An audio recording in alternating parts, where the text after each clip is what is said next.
two time for the Cha Cha Geng. Give me the Cha Cha Geng. Rockin' with the best, Cha Cha Geng.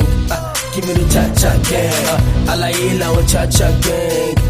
Give me the Cha Cha Geng. Watching my body, Cha Cha Geng. Ladies and gentlemen, boys and girls, and every Cha Cha Geng across the globe, welcome to another episode of the Cha Cha Let's Talk Music series on the Cha Cha Music Review podcast. My name is Hafeestonova, aka your musical plug, creator of the Energy Force. The Cha Cha Let's Talk series is where I get to bring interesting guests and we talk about everything and anything that is music related. Today, I have the CEO of Homeboyz INC, and we will be talking about A&R and, whether it is important or it is not important for music artists. And without wasting much of your time, let me allow my guest for today to introduce himself. Hi, everyone. My name is Habeeb Ajiwokewu. A lot of people call me Aji. I'm a music promoter, A&R, music manager, pretty much a lot of stuff behind the scene. Yeah, you can always count on me for that. All right. Thank you very much for being here on the podcast today, Aji. And from behind the scene, we are bringing you into the scene. All right, so let's get into it. So you're a music promoter and A&R. Now, when it comes to, Nigerian music, A&R is not really a big thing. So let's start by, let me start by asking you, what does it mean, or what does A&R mean? A&R is an artist and repertoire. Pretty much you like the intermediary between an artist and a record label, pretty much. Or let's say you're also in charge of like discovering like talent. You somebody the artist can count on to not be biased about the decision, because in the music industry today, like there's a lot of A&R who don't even know they are A&R. Like if you have somebody on your team that you could count on, that okay, if I send this person this song, regardless of whatever type of relationship we have, is gonna tell me that song is whack or not. The music construction, the A&R is pretty much somebody who's like has good ear for music, and somebody who can tell you, hey, I think that second verse was really dope, but work on the chorus, work on the backup, stuff like that. Because a lot of times when you're making music, you just going with the flow of what comes with you, and you might think, oh, this stuff is fire, but the A&R has a third party ear. You're not listening to the song based on, oh, that's my guy, or oh, I'm working with this guy. You are listening to that song the way the audience is gonna perceive it on radio, on streaming platform, and all. So pretty much a strong critics to music. All right. So would you say every artist, need an A&R team to, should I say succeed? Or it's just something, if they can have it, let them have it. If they cannot have it, it's all good. Of course, a team really needs an A&R. It's compulsory. Every artist needs an A&R pretty much, because an A&R is, if you can focus on your music, just focus on you making music and let your A&R do all the PR stuff, linking you with artists. Like A&R listen to your song and say, hey, I think Oxlade will be the best person to feature on this song, and it is your A&R that'll go back and forth to make sure that or such thing or such future happens or such work relation happens. And pretty much when it comes to like pitching, if you're an independent artist, you have more chance of succeeding with an A&R compared to an independent artist who doesn't have an A&R on his team. Because when you under a record label usually have their A&R, and before any songs get put out, A&R goes over it and is the one who's going to tell the boss, like, hey, I think this song should be on this EP, that song should be on it. Look at the likes of Oxlade. Like, I don't think Oxlade is talented, super talented, no doubt, but his success is pretty much based on his team and his A&R. He's been A&R by Bizo Oshikoya and he's a well-known A&R in the game and all. Like, he's done a lot of PR, promotion, marketing, and actually having him work with other artists. And I think it's comes out so well so far compared to an artist that I wouldn't want to mention his name, which I know is super talented, but just because he doesn't have an A&R or somebody who's gonna be genuine, like, hey, dude, I know you're good, but this song is trash. You should work on this. You should work on that. Yeah, so I think everything is an A&R. All right. So you rightly mentioned when you were introducing yourself, about discovering talent. So let me ask, how does that work for you? How do you discover a talent? How do you know that, okay? Because, we have a lot of artists that will say, oh, Baba, hear my song, I'm good. Me self the rap and all that. But how do you really know that, okay, that this person is the person I should go with? So I have this daily routine that I do. Like, I go to Audiomack because whether we like it or not, Audiomack is like one of like the strongest streaming platform in Nigeria right now. Like, the average person who has a phone just like, you either download it on the internet or you stream on Audiomack. But when it comes to streaming platform, Audiomack is like the biggest right now. And I like listen to 5 random new songs. I look for those dudes that have like less than 1,000 streams and see what they got and actually like check out their name on social media and listen to them.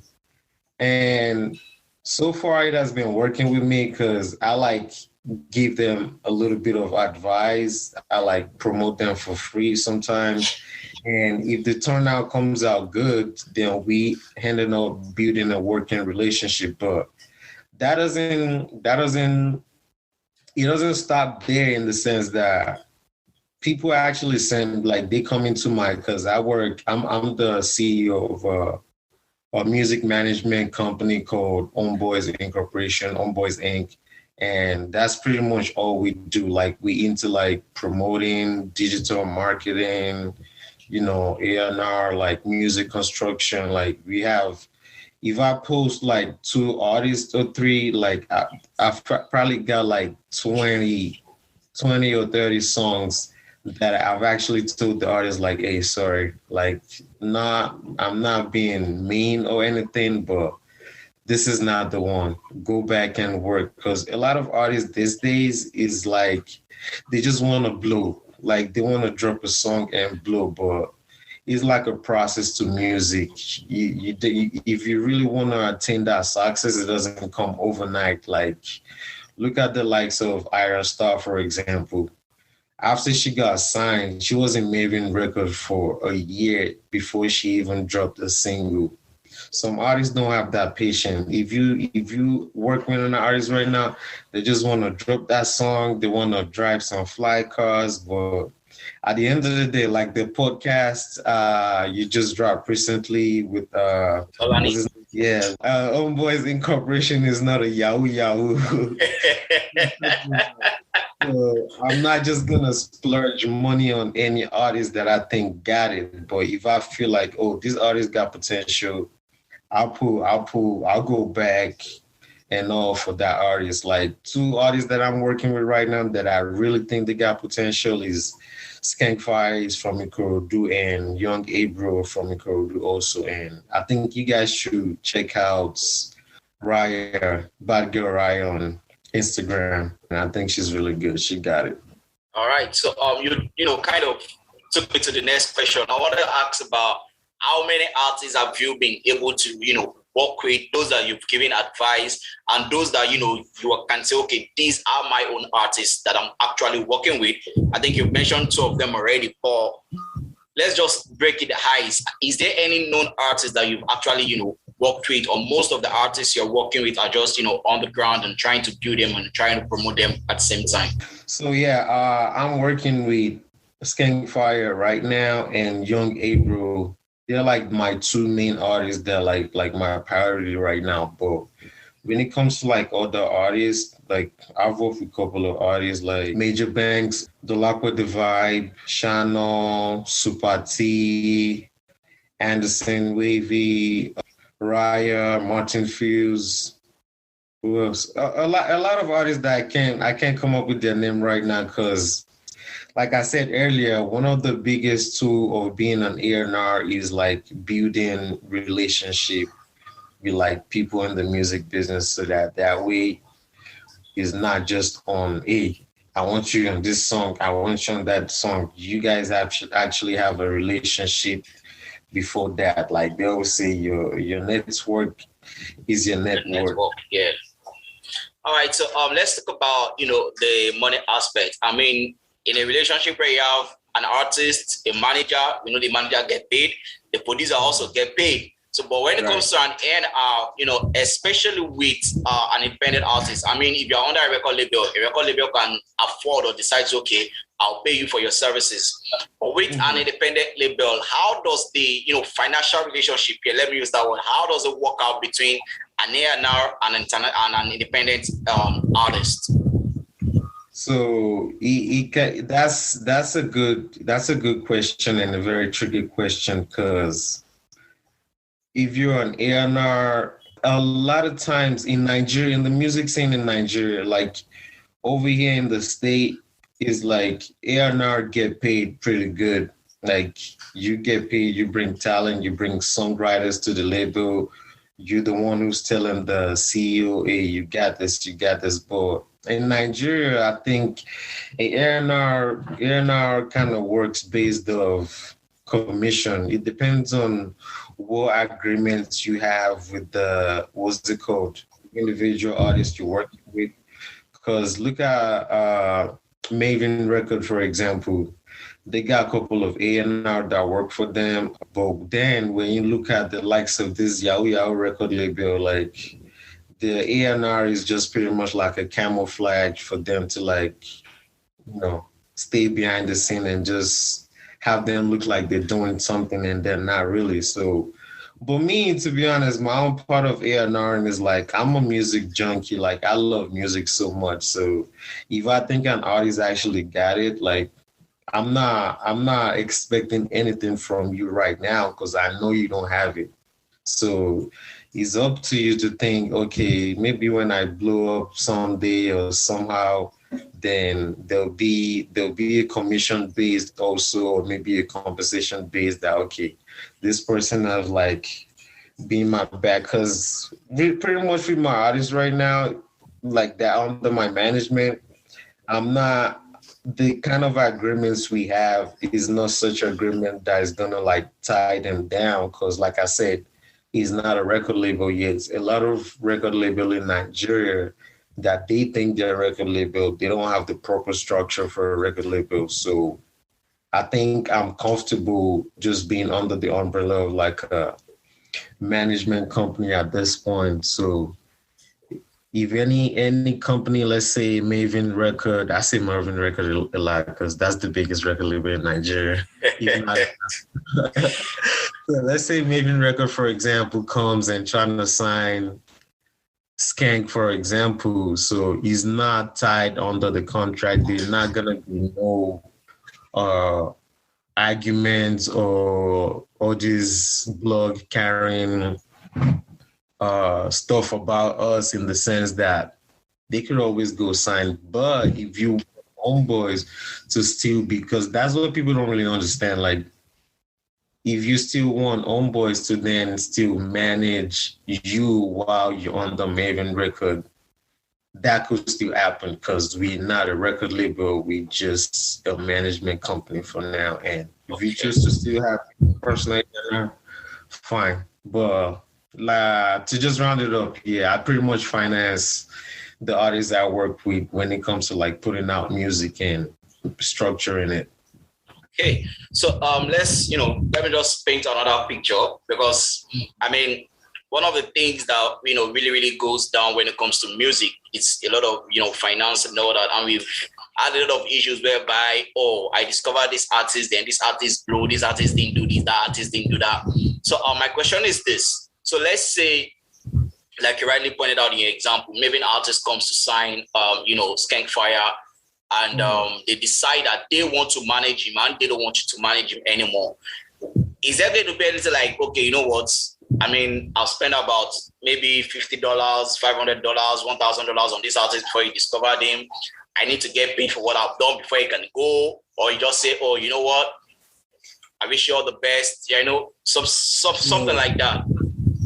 So that's why a lot of agreement should always be in both oral and written form.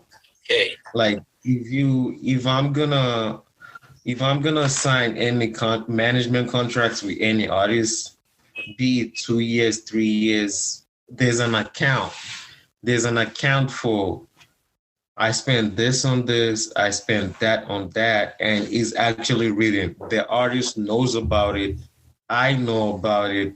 My whole team knows about it, to the point where if a record label comes and trying to sign him, regardless of if we're still gonna be managing the artist while he's signed on their label or not, I think is the right thing to like either pay off that artist, or there's a percentage over time you're gonna receive from that company, regardless of if you having nothing to do with them again.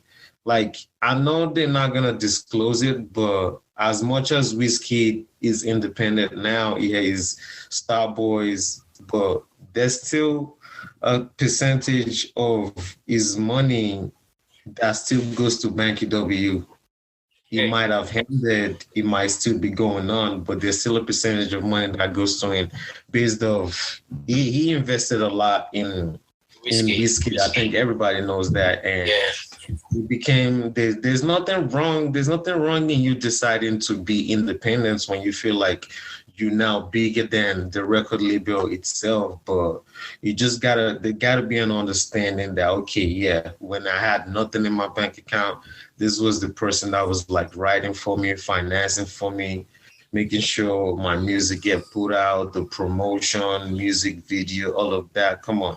But it's like a lot of artists, it's not even the management or maybe the record label itself, but a lot of artists forget about all of that and just be like, I'm big now. And they think they could just drop a song and, it just blow because they're big now. But all the stuff that the management been doing behind the scene that they don't really know about, then they're independent now and don't know how to go about it. Like one good example will be, I'll say Ricardo Banks, or even Kiss Daniel.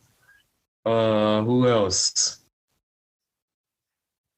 Lil Cash. Like when as much as we know these artists are like super talented, yeah.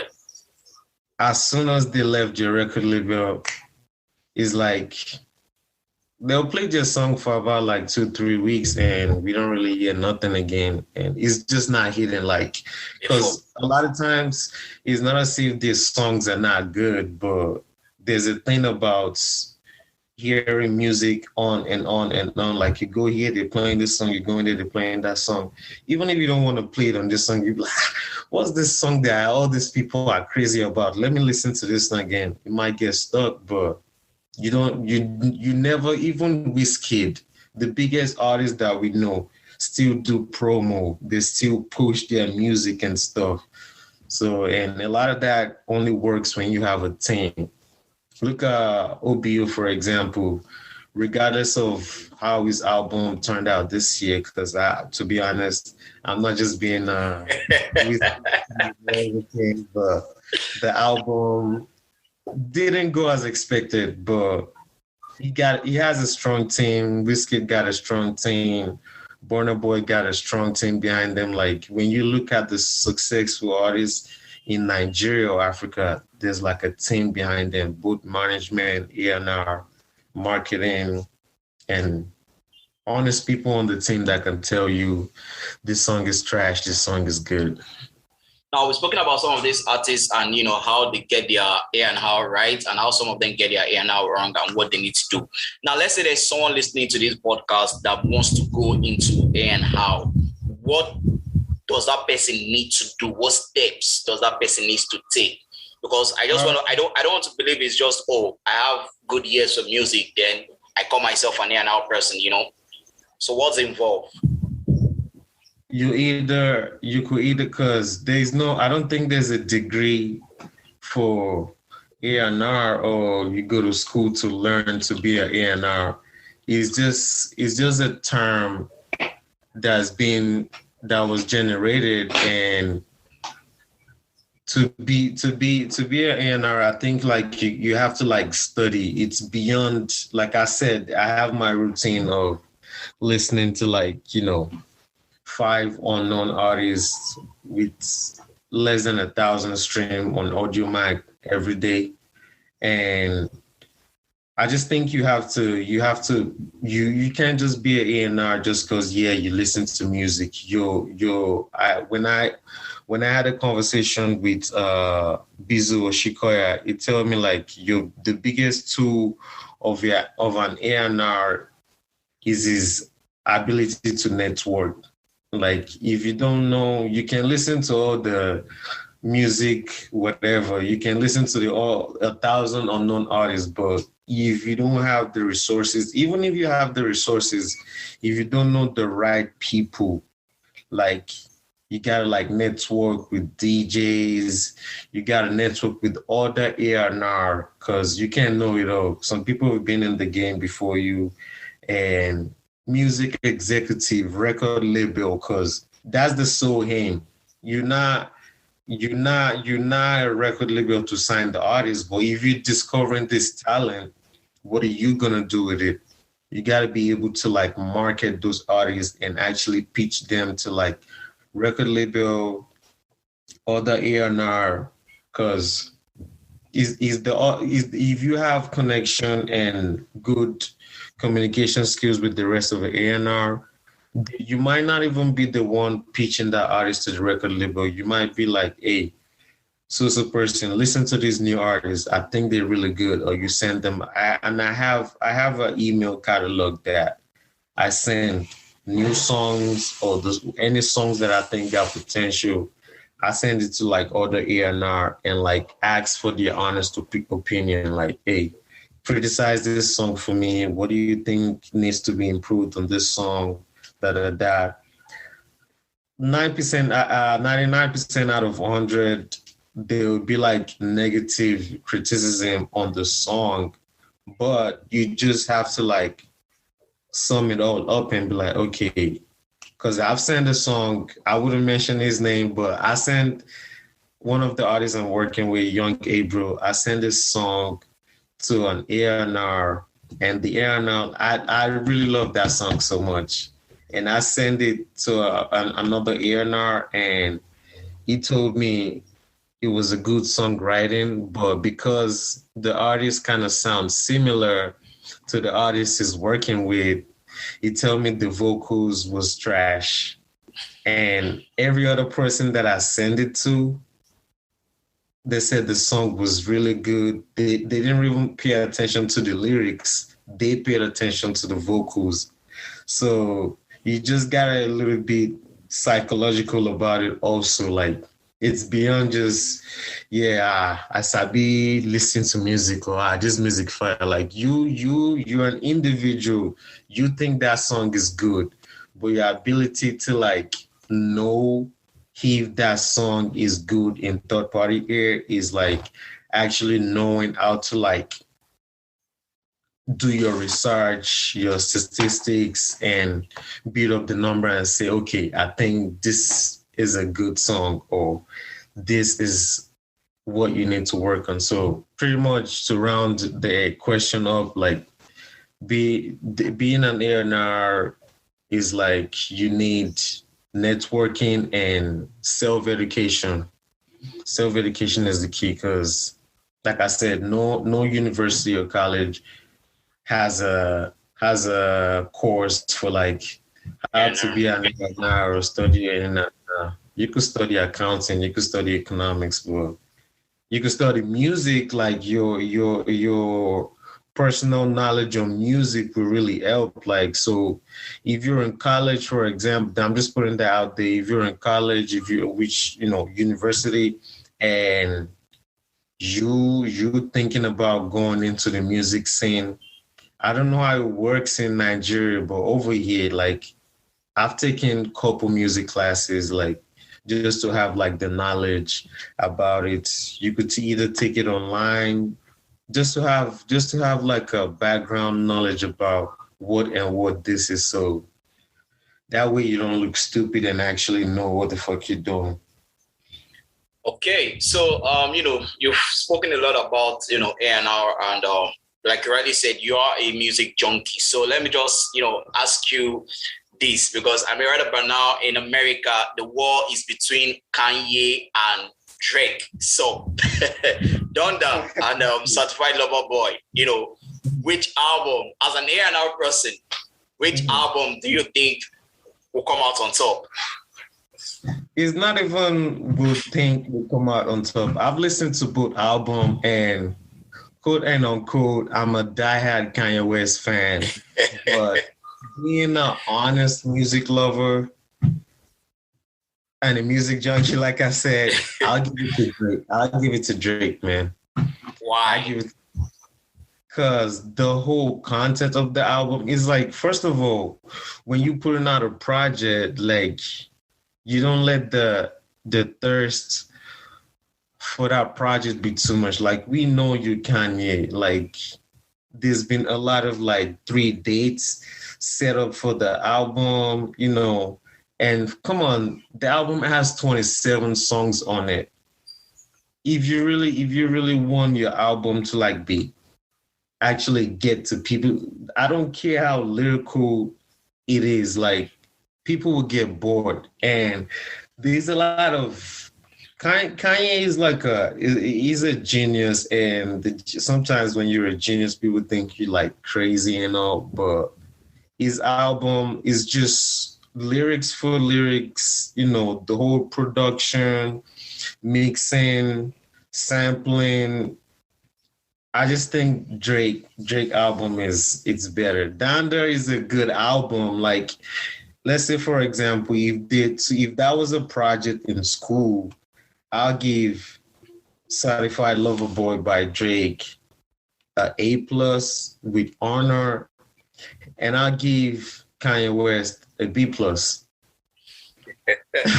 Okay, all right. Let's come back to Nigeria. Let's leave Kanye and Drake alone, and let's talk about the Nigerian music industry. Just name 3 artists that you are really, really vibing with right about now in the Nigerian music industry. So I slept on Ira Star, but I think her album is really fire. That album is really, really good. And Leah is really good. Album I really like. But I just think in general, like the female artists, like their music is like really, really like improving, and it really going outside the box to like, you can gone at those era where you just like, she's a female, she's just still over there. Like, female music actually like standing out now. And the third one will be Oxlade. As of right now, Oxlade doesn't have a bad song in my book. It doesn't.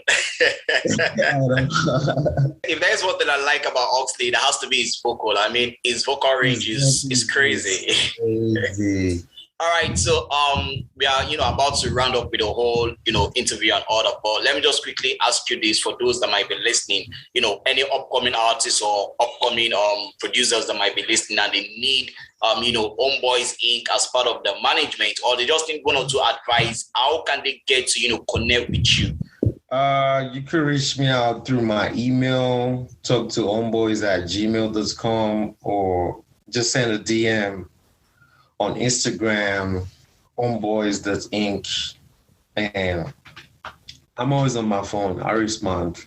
I check my email. If it's just an honest advice on a song, I wouldn't cap on a song for you. I'll tell you the real truth. If it's fire, I'll let you know. If it's trash, I'll let you know. And we do beyond just management. We actually got a recording studio. You can come, we could work some stuff together. Even though I'm not in the country at this moment, like I usually be on FaceTime, video call while people are in the section, and whatever one or two that I have, I'll give my opinion, The studio is located where exactly? It's located in Ebute, Ikorodu. All right, that was in Lagos. That's where all the music talents are coming from right now. We'll leave that argument for another day. Yeah, all right. For those of you that, you've been listening to Cha Cha Music Review podcast for a very, very long time, you might be wondering, Homeboyz. I used to hear that name. Yes, Homeboyz are the one responsible. They are the ones sponsoring the Cha Cha Spotlight series where I get to bring fast-rising artists, and we talk about their musical journey. So yes, this is the face of the process, should I say the people that are responsible for that. So a big thank you for, always partnering with, Cha Cha Music Podcast. And thank you very much for giving us your time today. I hope that we can also, get to do this some other time. Thank you very much. Yeah, thanks a lot. Thanks to Cha Cha Music Podcast and Absolute Media for having me. Thank you. With that, I have come to the end of another episode of the Cha Cha Let's Talk Music series on the Cha Cha Music Review podcast, which is now being brought to you by Absolute Media, your number one online media and digital marketing agency. Till I come here with another episode, my name would always remain Hafeestonova, aka your musical plug, creator of the Energy Force. Peace out. Time for the Cha Cha Geng. Give me the Cha Cha Geng. Rocking with the best, Cha Cha Geng. Give me the Cha Cha Geng. Alayela with Cha Cha Geng. Give me the Cha Cha Geng. What's in my body, Cha Cha Geng. Give me the Cha Cha Geng. Cha Cha Geng. What's in my body?